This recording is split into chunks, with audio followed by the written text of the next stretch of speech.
value was in the data, but I think the real value is, and all the governments are actually increasingly realizing this, it's not data that makes you powerful, it's how you use it. In fact, how you plan with it, how do you actually accomplish, how you actually set certain targets for yourself, and how you go about achieving them. I think that's what makes it useful.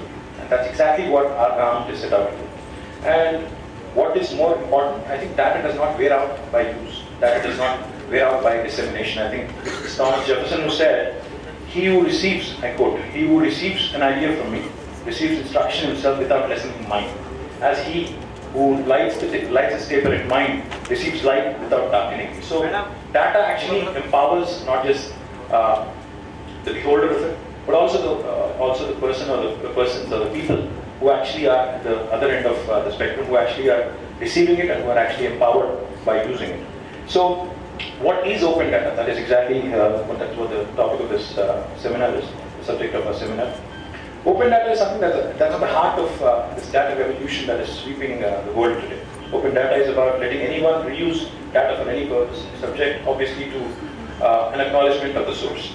So, like I said, our secretary's workshop yesterday with the huge data mine that we have through this household survey, lots of people in fact are reaching out to us. Lots of people, even on my social media page, are reaching out to me saying, why don't you actually put this up in a public domain so that we can use it?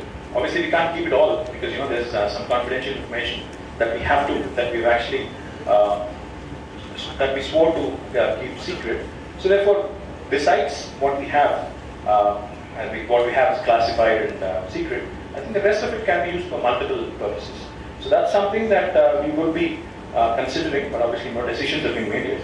Open data, open government data is already being used for many purposes. So the first thing obviously is it improves transparency. In fact, as you all know, our country has what is called the Right to Information Act. And Right to Information Act has certainly empowered the common man of this country in terms of bringing in more transparency into the governance process, in terms of making the government servants more accountable to the people at large. So I think that's a wonderful thing. It's one of the accomplishments of the previous governments, which definitely we believe are have to be continued at any cost.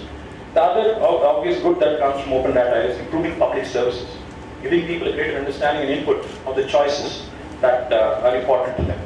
The third thing, obviously, what open data does, stimulates economic growth and it fuels creation of new businesses, such as I just mentioned, the big data analytics. The sort of country that India is, a country of 1.2 billion, the opportunities are huge and the opportunities are many. So I think these are the three wonderful opportunities that we can look at.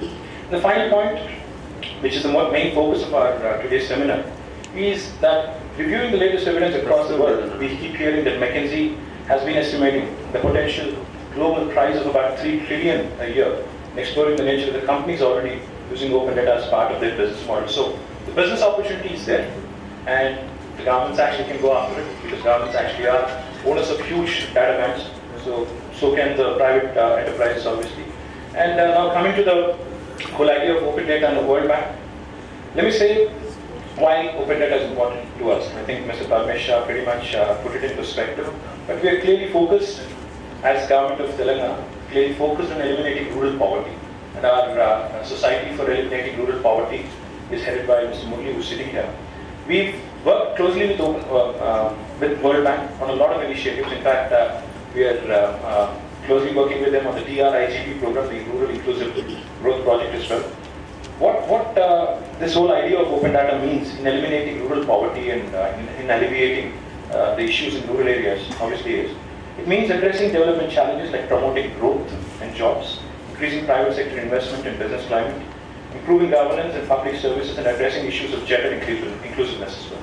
These are all the things that we are likely to accomplish if we work together. Open data will also be important if and only if it contributes to solving these challenges. There are a lot of things that we can talk about, but I would like to close out with this.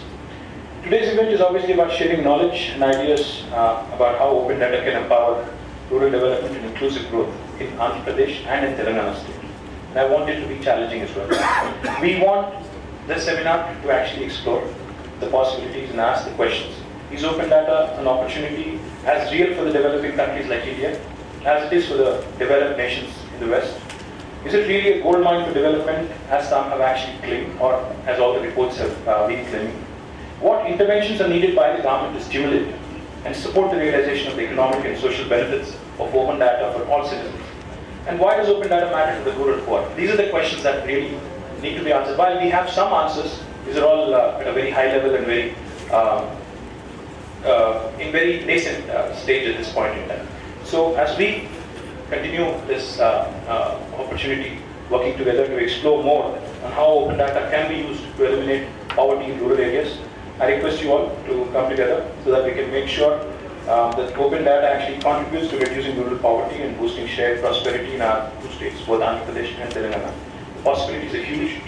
Let us seize them, let's work together, and I guarantee you this, our government, the government of Telangana, is extremely committed to transparency, to accountability, to ensuring that the citizens actually receive the best of services. And if open data actually provides a platform for achieving any of these set targets, we'll be more than happy to support. Thank you once again, and I laud the World Bank for this wonderful initiative. Thank you.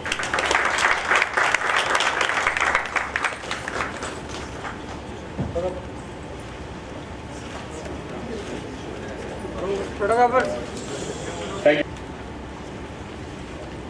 Raymond, Peter, Andrew, Scott, Mr. Bhushan, Mr. Shan, Murali, all the distinguished invitees. I am asked to speak not in my present capacity as IT advisor to Government of AP, but in the capacity as former Secretary Government of India, who was in the IT department, who was in charge of this whole idea of open data. In fact, in March 2012, when I took over as the Secretary Government of India, the policy on open data was just approved by the Government of India, and it came to my task to give a shape to that and take it to the ground level with various industries and so on. So, I will be speaking more about the perspective of Government of India, nationally where do we stand and what is the perspective. But before that, I would like to just mention on the lighter side that when a new government takes office, each minister is administered, oath of office and secrecy. In these days, what is these days of RTI and openness, why is it still called office of oath of office and secrecy? Do we need to have an oath of office and openness? Number one. Number two, why are people like me in the past, and Raymond and Murali now, are called secretaries? The word secretary has its origin in secret. He is supposed to maintain all the secrets of the government. From that the word secretary has come. Probably secretaries have to be renamed. We have to coin a new word for that, I think. These two on the lighter side, but they indicate the fundamental paradigm shift that's happening all over the world. It doesn't apply not necessarily to India, but all over the world these practices are common. Whether it is UK, from where we derived the word secretary, and so on. But having said that, let me spend some time on this presentation on the open government data and how eventually it can be used as a collective intelligence for nation building. So this is the whole concept of open government data that the Government of India had subscribed to in 2012. There are three basic concepts. One is transparency. Also, throughout all the data in the public domain, there is more transparency as to what things are happening and in which direction is the government heading. Second is participation. With that kind of a data and information in their hands, the citizens can really participate. Today we have a democracy where the citizens have their opinion to say once in 5 years. But when the data is open, they can participate in more frequent occasions on a day-to-day basis.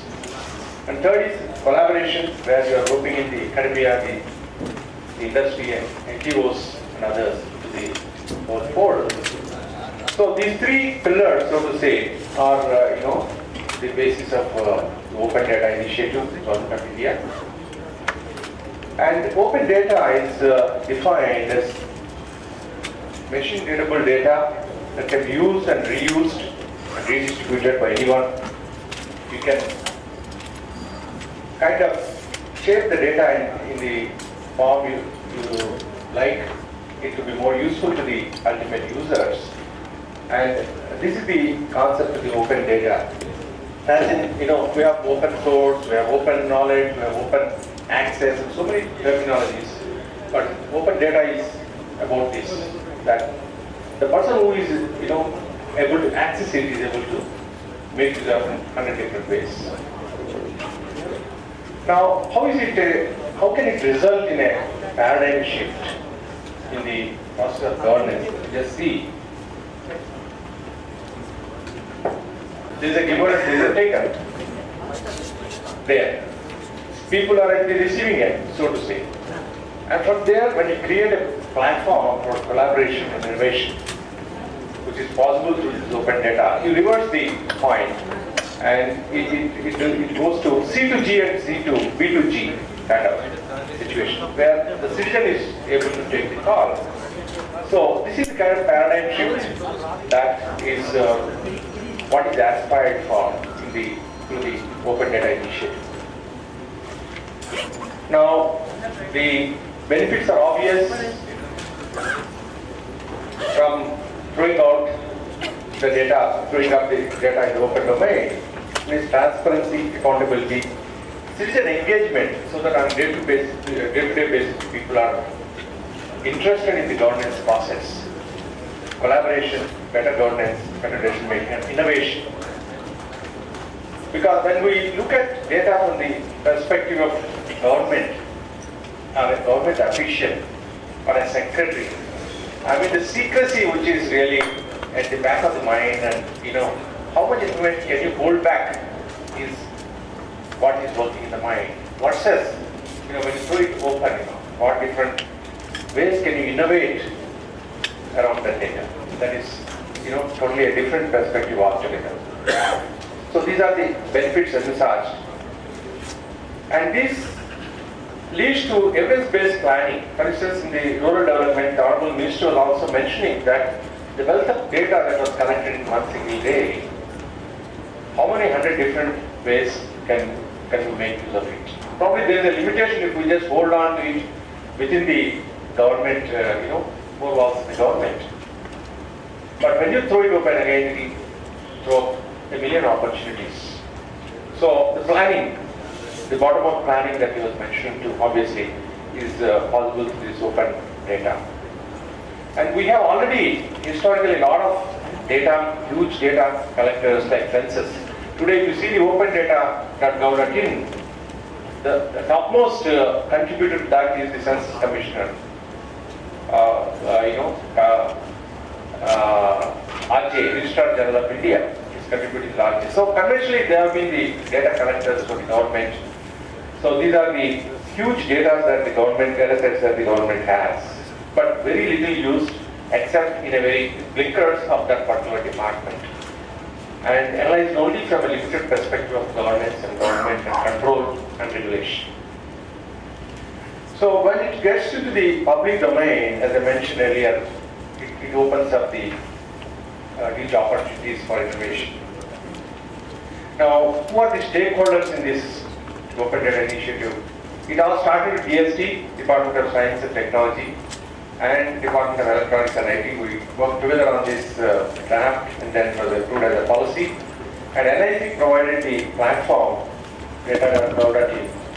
US went, it was the first government to go there. We got the data.gov. And then with that platform inside, and as an example, this was built in a record time of about 3 months. And then we started with a couple of data sets initially, but people can upload the data and download the data and so on. And it's a single point for open data in the whole country. Instead of people going to individual thousands and hundreds of websites to get the data from here and the data from there, everything is available in one place.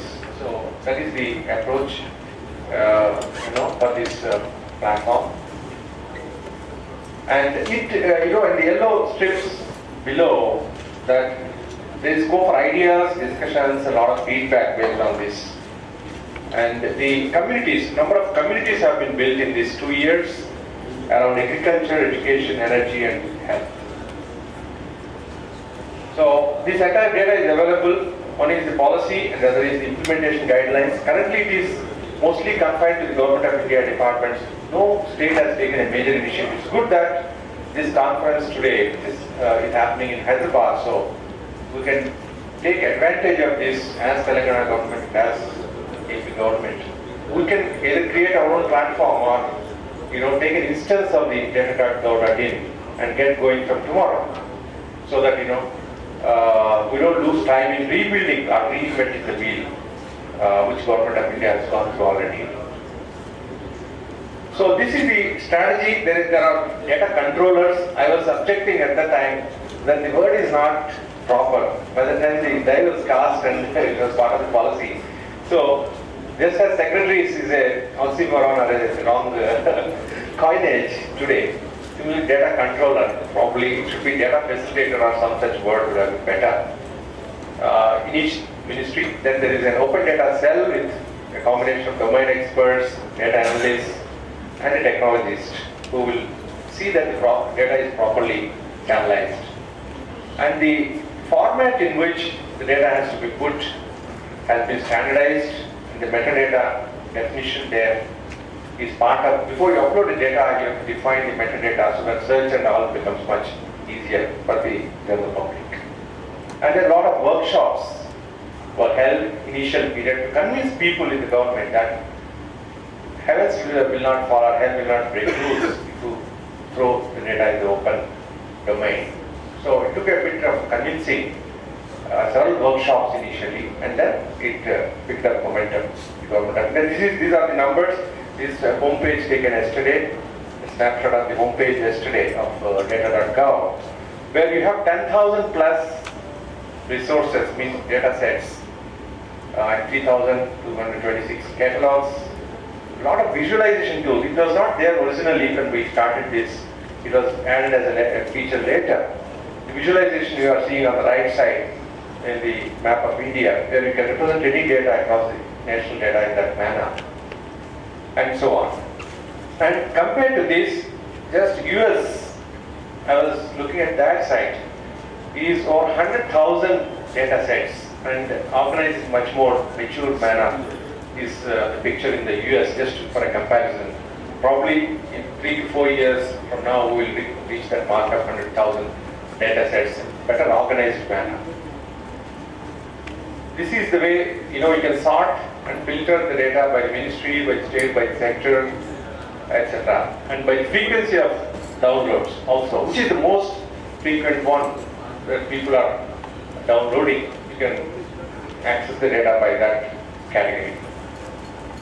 And as I mentioned earlier, the census data leads the entire pack with over 2,665 data sets contributed by them, followed by agriculture, and then planning commission and so on. These are the top scorers there.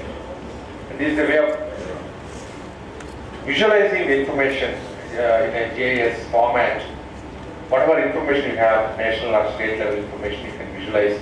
There are tools on the site which can be made use of for that. Visualize.data.gov.in is where it is available. And these are the leading information providers like agriculture, water resources, economy, and so on, power and energy. And ultimately, the idea is to engage various communities, various constituents, so to say. One is the community, the second is the academia, and third is the industry engagement that is envisaged as part of this initiative. And this is some of the things. Initially there was so much lack of interest that we had to kick up some kind of interest in the community. So one hackathon around 12th plan, how 12th plan should be designed was organized there. You see it in the top picture.